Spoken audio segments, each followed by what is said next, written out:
5 truths na gusto kong i-share, lalo na sa mga magpapakasal at sa'yo, bride-to-be. Hi guys, I'm Kaizel and I share real-life wedding experiences and practical tips, lalo na sa mga bride-to-be na ayaw ma-stress masyado sa preparation. Today, I'll share 5 important truths you need to know before you start planning and preparing for your wedding, lalo na kung ikaw yung bride-to-be. Number 1, dapat magsimula ang plano sa inyong dalawa. Ang wedding plan ay dapat nagsisimula sa inyo na ikakasal. Kayo muna ang mag-picture out kung ano ang gusto nyong mangyari at hindi ang parents, hindi ang relatives at hindi ang ibang tao. Mahalagang malinaw muna sa inyo kung ano ang vision nyo para sa kasal nyo. Number 2, pag-usapan ng maayos ang budget nyo. Kayo mismo bilang couple ang dapat magkasundo kung magkano ang kaya at komportableng budget nyo. Hindi lang dapat wedding day ang dapat paghandaan, kundi pati ang buhay nyo after nyong ikasal. Mahalagang hindi kayo ubos financially at emotionally after ng wedding ninyo. Number 3, hindi kailangang imbitahin lahat.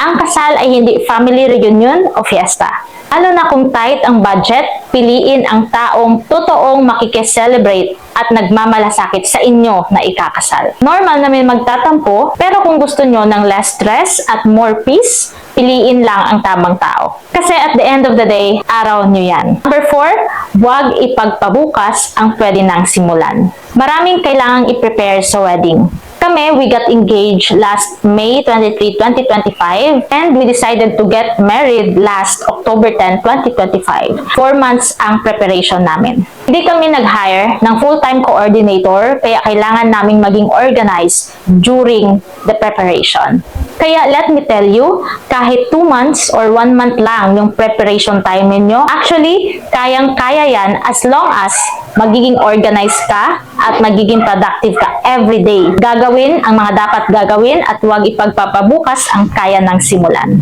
Number 5, may mga plans na hindi matutuloy and that's okay.